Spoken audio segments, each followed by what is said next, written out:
தமிழகத்தில் கடந்த 5 ஆண்டுகளில் ரயில் பயணத்தின் போது 131 பேர் உயிரிழந்துள்ளனர் என்ற அதிர்ச்சி தகவல் வெளியாகியுள்ளது. இதேபோல் உடைமைகளை இழந்தோர் எண்ணிக்கை 400-ஐ தாண்டி நிற்கிறது.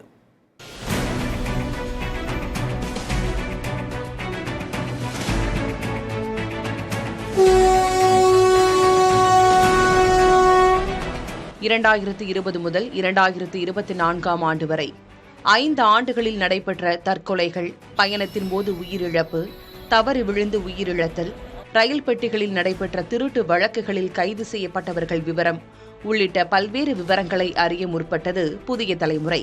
இது தொடர்பாக நமது செய்தியாளர் மருது பாண்டி தகவல் அறியும் உரிமைச் சட்டத்தின் மூலம் திருச்சி காவல் கண்காணிப்பு அலுவலகத்திற்கு விண்ணப்பம் செய்திருந்தார். செய்தியாளர் மருது பாண்டி முன்வைத்த சில கேள்விகளுக்கு பதில் கிடைக்கப்பட்டது.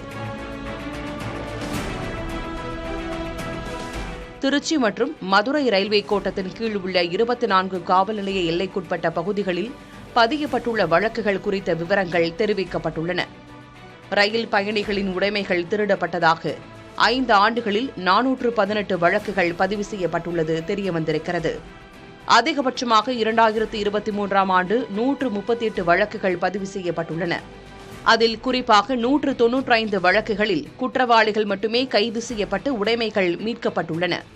மேலும் ரயில் பயணத்தின் போது தவறி விழுந்து 115 நபர்கள் உயிரிழந்துள்ளனர்.